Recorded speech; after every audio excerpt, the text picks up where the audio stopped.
All right, Jay, we got to move on. So let's kick it all down to Columbia, where, hey, like I said, we did the emergency podcast on Luke Doty. Thankfully, the initial diagnosis, it certainly sounded like Doty was potentially going to be out for the season. A lot better case than that. Shane Beamer's come out and said Doty's going to be questionable for the openers, which that tells me he's about 50-50. But, also some gamesmanship here. They don't want to reveal who's available and who's going to play quarterback. So really good stuff here from Shane Beamer. So let's kick it over to him, who talks about Luke Doty. And then more importantly, Shane, Shane Beamer's been a very positive guy. He's got the backs of the fans and the media and everybody. But, man, he came out heated here. He was pissed off. And then obviously the big elephant in the room is Luke Doty. In his situation, he got stepped on in practice yesterday in one of the very last periods on a red zone play. Got stepped on, continued on, ran the ball in for a touchdown. Actually, after practice, foot started bothering him.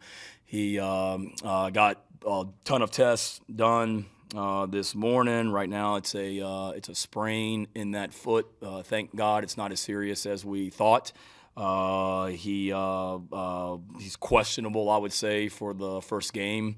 Right now, it is not season-ending.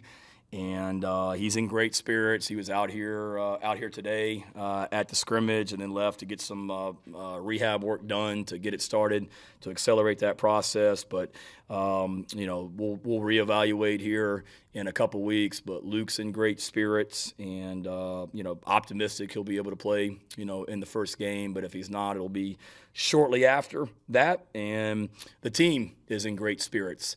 I know there was a lot of doom and gloom. I saw and heard a lot about how the hopes of our season hinged on the results of an MRI. And frankly, that's bullcrap. We've got a hell of a football team. And whether one guy's in or out, we got 117 other guys that are ready to step up no matter who's out. We got Kevin Harris out right now. We haven't it's not doom and gloom right now. It's a great opportunity for everybody else. Cam Smith is out right now. He's working hard to get back and to overcome that. And we got a great group of guys that, frankly, I'm glad they don't listen to the outside narrative, because the outside narrative, from what I was told today, was all doom and gloom and the season's over and, oh my gosh, what are we going to do now? What we would have done if we had gotten bad news on Luke is we would have come right out here and had a hell of a scrimmage this afternoon and gotten ready for Eastern Illinois, which is exactly what we did. Luke feels the same way. The entire team is excited about what we have going on. The entire team is excited about where we are as a program right now and what we're doing in preseason camp, and the entire team is excited and cannot wait for practice this week and then September 4th in Williams-Brice Stadium, myself included. With that, I'll answer any questions. Shane Beamer is not here for no doom and gloom here, is he? Yeah, I mean, but he should be. I'm going to tell you why, Mike, because, he made the reference about Kevin getting hurt, and we didn't freak out. Well, that's because you got a freaking stud backing him up, and one Marshawn Lloyd. They don't have a stud backing up Doty. That's why you did the emergency podcast, man. That just shows you there's a few pieces on that team that we cannot afford to lose right now, and the biggest one is your starting quarterback. Yeah, I got you. I mean, that's why we threw it up there. It was such a impactful potential injury that again, Luke Doty, it sounds like, he could play even as soon as the opener. But, what this is really referencing, Shane, is just, in my opinion, the end of the Will Muschamp era, and just a lot of bad blood between, not the entire program, that'd be ridiculous, but a lot of the Muschamp guys and the guys that were loyal to him and guys that were still on the coaching staff that have moved on to like Auburn. But there was just some negative energy here. And I think that Shane Beamer, had not really experienced much, if any, of that since his time at Columbia.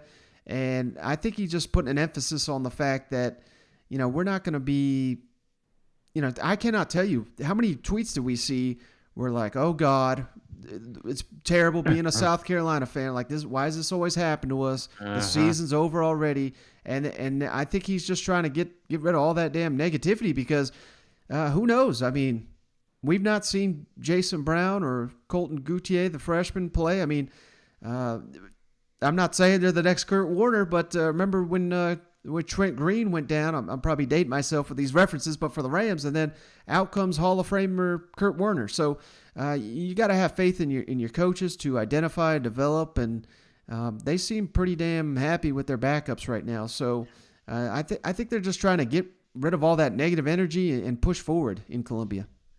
Yeah, well, I think they should just focus on expectations. I mean, what are you really expecting from South Carolina this year? Are you if you're convinced that they're going to compete in the East, then I've got a crazy pill for you. It's just that's not the case. I mean, South Carolina needs to come in here with us against the world mentality, that have fun, just get out there and cut loose. You do that with Doty. I think Doty makes things interesting because he is just a freak athlete that could win a game by himself. And I think that's why a little bit of doom and gloom, because we weren't expecting that much from South Carolina this year, but if we were, we're going to need great quarterback play. And so I don't know. I'm kind of impartial to some of these comments that are coming out because I think he is an important factor for South Carolina. And like I said, I'm not expecting them to win the Natty, but I am expecting them to catch a couple teams off guard this year.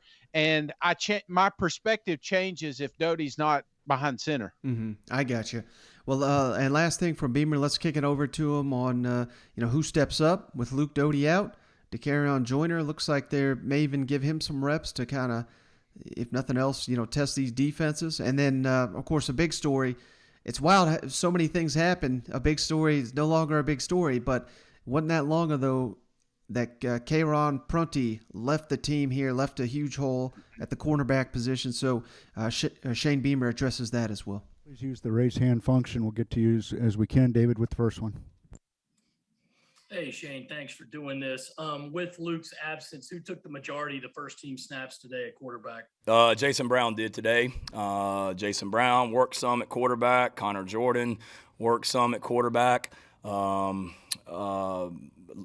Gauthier worked some at quarterback, and no reason to hide it. Let's give these teams something to work for. Karon Joyner worked a little bit at quarterback today, so we got some really good quarterbacks in our program, and let's just eliminate any of the message board chatter and rumors and things like that. Karon Joyner played some quarterback today. He may play some quarterback in the first game. So Eastern Illinois, East Carolina, Georgia, whoever we play until Luke gets back, be ready because we've got that element in our offense also. Mike Huba.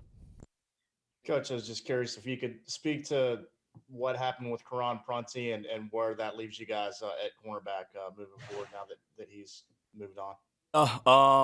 Karon came to us and is don't want to get too much into it. Karon's just dealing with some personal issues that he felt like being somewhere else was the best thing that he needed at this time. And we spent a lot of time with him as he made that decision, and talked to some of his family members last night. I spent a lot of time with him. Derek Moore spent a lot of time with him. A lot of us did, and at the end of the day, we want him to be happy and where he feels like he can be successful, and he felt like he needed a change of scenery, and we wish him well. And where it leaves us, obviously, I'm not going to sit up here and tell you it's great. We're down Cam Smith right now, and we're down a guy that we were counting on to play at corner. But I'm excited about that group. I mean, Marcellus Dial may be the most impressive guy that we've had on our defense this entire preseason camp. I'm so glad we got him. He's been really, really, really, really good for us on the back end. Love the way Jalen Foster's playing. Love the way David Spalding's playing back there. R.J. Roderick and what he's doing on the back end and showing some leadership with those guys as well. Dom Hill, Darius Rush. I mean, it's a good group back there. We just need Carlins Platel. It's deep. We got to keep these guys healthy, but we'll be okay. We knew that was a position of need on our roster when I got here, and it wasn't like Karon Prunty was the only defensive back we brought in. That's about all we've done from the transfer portal and recruiting, it seems like. All right, Shane. So again, he seems pretty confident in his crew. I see. It seems like you're trying to temper expectations, but I'm ready for it, man. I'm ready to see these Gamecocks, and I hear what you're saying for sure. You don't want to. There's a big wrench in your momentum if your damn starting quarterback's not there for the season opener. But I think the Gamecocks, like you said, really could surprise some people this year. Well, maybe it's just the volunteer in me right now, Mike. I mean, every year I thought this was going to be our year that we break out, and I've just got beaten down so much by Coach Pruitt and crew, and I've just if we win a couple games, we win. I hope we make a bowl game. That's it. So that's where I'm at right now.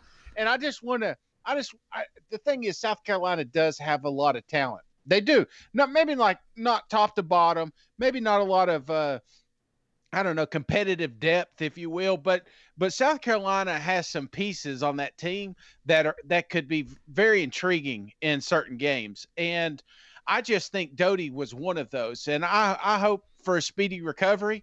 When do they play Tennessee? Is it early in the season? No, late in the season. God, yeah, he'll come in week before, light us up. But I just think Doty's one of those guys that was going to get one of those fence riding games, and I think.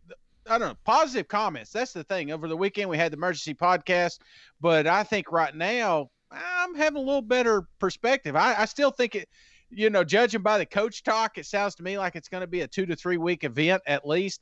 But I don't know. Maybe it does show up week 1 or 2.